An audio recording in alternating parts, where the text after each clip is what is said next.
Interim government বা অন্তর্বর্তীকালীন সরকারের প্রধান কে হবে এই নিয়ে চলছে চুলছাড়া বিশ্লেষণ। বিশেষ করে ইসলামিস্টদের পক্ষ থেকে একটি আপত্তি আসছে ডক্টর ইউনূসের ব্যাপারে।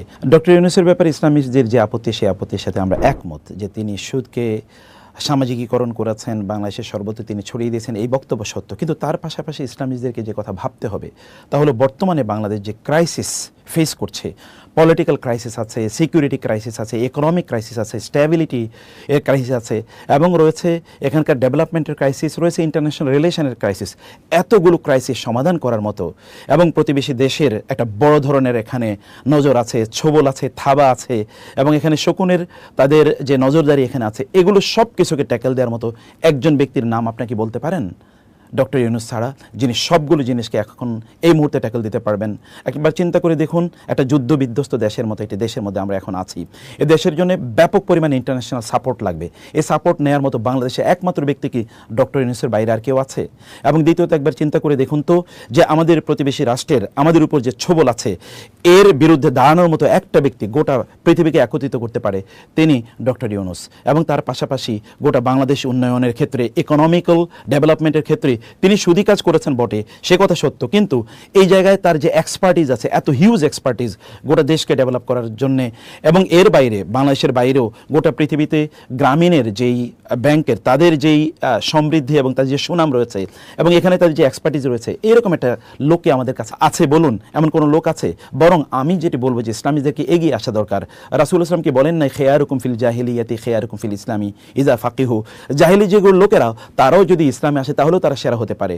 ডক্টর ইউনূসকে বরং আপনার বরণ করে নিন, তার কাছে আপনার যান, তার কথা আপনারা বলুন, তিনি বুঝুক যে ইসলামিস্টরা তাকে সাপোর্ট করছে, অতএব এমনিই তিনি মুসলিম, আর ইসলামের ব্যাপারে তার আরও সফট কর্নার তৈরি হবে। তাকে আপনার বলুন, আপনারা তাকে দাওয়াত দেন। ওমর ইবনুল খাত্তাব রাদিয়াল্লাহু তাআলা আনহু জাহিলি যুগে রাসূলকে হত্যা করতেও গিয়েছেন, কিন্তু ইসলামে কত বড় সম্পদ তিনি হয়েছেন। আর আমর ইবনুল আস রাদিয়াল্লাহু তাআলা আনহুর কথা যদি একবার চিন্তা করে দেখুন, অথচ সুহাইল ইবনে আমরের কথা একবার চিন্তা করে দেখুন, মক্কা বিজয়ের সময় যখন সাহাবায়ে কেরামরা তার ব্যাপারে খারাপ কথা বলতে গিয়েছিল, রাসূল সাল্লাল্লাহু আলাইহি ওয়াসাল্লাম বললেন না, বলো না। তিনি একদিন মুসলিমদের পক্ষে তিনি শক্তিশালী ভূমিকা তিনি পালন করবেন, এবং তার এই মুখের কথায়, তার যে বুদ্ধিমত্তা, ডিপ্লোম্যাটিক তার যে বুদ্ধিমত্তা, এটা কোনো এক সময় মুসলমানদের কাজে লাগবে। এবং আপনারা জানেন আবু বকর রাদিয়াল্লাহু তাআলা আনহুর সময় রিদ্দার যুদ্ধে যখন লোকেরা বিভিন্ন জায়গায় তারা ছড়িয়ে পড়ছিল, এবং যখন তারা ইসলামের বিরুদ্ধে চলে গিয়েছিল, তার বক্তব্যে কিন্তু হাজার হাজার লক্ষ লক্ষ লোক আবার ফিরে এসেছে, তার সেই মুখের বাণী কিন্তু ইসলামের কাজে লেগেছে। ডক্টর ইউনূসকে আমরা কিন্তু সেভাবে তাকে স্বাগত জানাতে পারি, আমাদের পক্ষে লাগাতে পারি। কমপক্ষে এখন ন্যারো চিন্তা থেকে বের হয়ে গোটা বাংলাদেশকে আমাদেরকে রিফর্ম করতে হবে, বাংলাদেশকে আমাদের রক্ষা করতে হবে।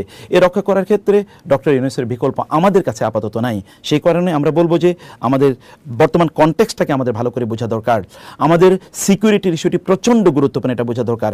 গোটা আন্তর্জাতিক বিশ্বকে আমাদের প্রচুর পরিমাণে লাগবে, আমাদের প্রচুর ইকোনমিক সাপোর্ট লাগবে, আমাদের অনেক অর্থনৈতিক সাপোর্ট আমাদের লাগবে, অনেক সহযোগিতা আমাদের লাগবে। এই সহযোগিতা ডক্টর ইউনূসের মাধ্যমে করা সম্ভব। ইনি একমাত্র ব্যক্তি যিনি পৃথিবীর যে কোনো ব্যক্তিকে, তিনি যত পাওয়ারফুলি হোক না কেন, তিনি সরাসরি ফোন দিতে পারেন। তিনি আমেরিকার প্রেসিডেন্টকে, তিনি জাতিসংঘের মহাসচিবকে, তিনি ওয়ার্ল্ড ব্যাংকের প্রধানকে, প্রেসিডেন্টকে, এবং পৃথিবীর ইউরোপিয়ান ইউনিয়নের প্রধান কর্তা ব্যক্তিদেরকে, পৃথিবীর যে কোনো রাষ্ট্রপ্রধানকে তিনি যদি চান এই মুহূর্তে তিনি ফোন দিতে পারেন, এবং প্রত্যেকে তার ফোন ধরবে। তিনি একমাত্র ব্যক্তি যার নামে বাংলাদেশকে বহু লোকেরা চেনে। অতএব আমরা আমাদের নিজেকে ওই জায়গায় নিয়ে যাই, ডক্টর ইউনূসকে দিয়ে আমরা আমাদের দেশকে, আমাদের যে স্বার্থ আছে সেই স্বার্থটা আমরা হাসিল করি, সেটি আমাদের দরকার। অতএব অন্যায়ভাবে তার বিরোধিতা করার প্রয়োজন নেই, বরং আমরা ছাত্র সমাজের সাথে একই বক্তব্য আমরাও দিতে চাই, তাদের সাথে আমরা সুর মিলিয়ে আমরা বলতে চাই, আমরা ডক্টর ইউনূসকে তত্ত্বাবধায়ক সরকার অথবা যদি ইন্টারিম গভর্নমেন্ট বলি, এবং আমরা যদি বলি যে এখানকার অন্তর্বর্তীকালীন সরকার, তার প্রধান হিসেবে আমরাও তাকে দেখতে চাই। আরেকটি বিষয় এখানে খুবই গুরুত্বপূর্ণ, তিনি কিন্তু কোনো পলিটিক্যাল ক্যারিয়ার না, তার পলিটিক্যাল কোনো ভিশনও নাই যে তিনি এখানে দীর্ঘদিন পর্যন্ত থাকবেন। তিনি ইন্টারিম একটি ব্যবস্থাপনা তিনি করবেন, তারপরে তিনি হতে পারে তিনি নির্বাচন দেবেন বা কী করবেন সেটি একটি ভিন্ন বিষয়। আবার তিনি পলিটিক্যাল কোনো গ্রুপ তৈরি করে তারপরে এটাকে অন্যদের মতো যারা এতদিন পরিচালনা করেছিলেন তাদের মতো এটাকে তিনি কুক্ষিগত করবেন, এরকম কোনো ব্যক্তিত্বও তিনি নন। আর তিনি দেখুন গ্রামীণ ব্যাংক অথবা গ্রামীণ ফোন এবং অন্যান্য যা কিছু তিনি ধরেছেন সব হীরার টুকরা হয়ে গেছে। তার যে সোশ্যাল বিজনেস, এটা তো আমাদেরই আইডিয়া, এটাকে তিনি কেবল একটু আপনার মানে ইউরোপিয়ানাইজ তিনি করেছেন। সোশ্যাল বিজনেস তো আমাদের ওয়াকফের যে আইডিয়াটা তিনি আসলে সেল করতে চেয়েছেন। অতএব তার কনসেপ্টগুলোকে এগুলোকে ইসলামের বাইরে আপনি দেখবেন না, এগুলোকে কোনো অবস্থায় ইসলামাইজ আপনি করে নিতে পারেন। তার ইকোনমিক থিওরিটাকে আপনি কেবল ইসলামিক থিওরিতে রূপান্তরিত করেন। এবং আপনি দেখুন না, ইসলামী ব্যাংকগুলো কিন্তু তার যে রুরাল ব্যাংকিং অথবা তার যদি আমরা বলি মাইক্রো ফাইন্যান্স, ইসলামী ব্যাংকগুলোকে এখন করে না। হাজার হাজার এনজিও তৈরি হয়েছে মাইক্রো ফাইন্যান্সের উপর। ইসলামিক মাইক্রো ফাইন্যান্স নামে তৈরি হয়েছে কিন্তু এই ডক্টর ইউনূসের সেই থিওরির উপর। অতএব থিওরিকে ইসলামাইজ করুন এবং তাকে আপনার বলুন যে এই কাজগুলো ইসলাম নিষিদ্ধ করেছে, তিনি নিশ্চয়ই সেটি বুঝবেন। অন্যথায় তার বিরোধিতা করলে আমরাই ক্ষতির মধ্যে নিমজ্জিত হব, কারণ আমরা একটা সন্ধিক্ষণে দাঁড়িয়ে আছি। ক্রু থেকে কাউন্টার ক্রু হয়, হতে পারে যে আপনাদের যে অভ্যুত্থান, আপনাদের যে অর্জন, যে বিজয়, এই বিজয় কিন্তু হাতছাড়া হয়ে যেতে পারে। অতএব এখন বিরোধিতা করার সময় নয়, এখন ডক্টর ইউনূসের পক্ষে বরং আমাদের দাঁড়ানো দরকার। বরং চলুন আমরা সবাই সমস্যারে বলি, ওলামায়ে কেরাম বলুক যে আমরা ডক্টর ইউনূসকে চাই, এবং তারপরে তার সাথে নেগোসিয়েশনে বসুন যেন সুদ থেকে কিভাবে মুক্ত হওয়া যায়। আর মনে রাখবেন, ডক্টর ইউনূসের বিরুদ্ধে যে প্রপাগান্ডা, এই প্রপাগান্ডা কিন্তু পার্শ্ববর্তী দেশ এবং যারা চলে গেছে তারা কিন্তু এই প্রপাগান্ডা তৈরি করে গিয়েছে। তাদের প্রপাগান্ডায় আমরা এখন চালিয়ে যাচ্ছি। তিনি সুদখোর, তিনি রক্তখোর, ইত্যকার, এই কথাগুলো এতদিন কারা বলেছে? যারা বলেছে তারা কি বাংলাদেশকে ইসলামিক স্টেট তৈরি করেছে? তারা কি এখানকার ইকোনমিক সিস্টেমকে ইসলামিক করেছে? তারা কি এখানকার ইসলামিক ব্যবস্থাপনা যারা বলেছে তারা কি তাদের পক্ষে ছিল? ওলামায়ে কেরামদেরকে কারা হত্যা করেছে? কারা এখানকার ইসলামিক প্রতিষ্ঠানগুলোকে বন্ধ করে দিয়েছে, লুটতরাজ করেছে?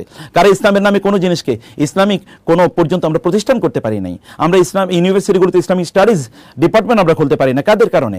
তো তাদের এতদিন তারা ইসলামের পক্ষে ছিল, আবার নতুন কেউ কি ইসলাম এখানে প্রতিষ্ঠিত করে ফেলবে এখনই? তা করবে না। সেই কারণে আমাদেরকে একমাত্র যোগ্য ব্যক্তি যেহেতু তিনি, অতএব চলুন আমরা তার পক্ষে দাঁড়াই এবং তাকে আমরা সাপোর্ট করি, তাকে আমাদের সম্পদ হিসেবে আমরা ব্যবহার করি। আল্লাহ সুবহানাহু ওয়া তাআলা আমাদেরকে বুঝার তৌফিক দান করুন। আল্লাহুম্মা আমিন। ওয়াসসালামু আলাইকুম ওয়া রাহমাতুল্লাহি ওয়া বারাকাতুহু।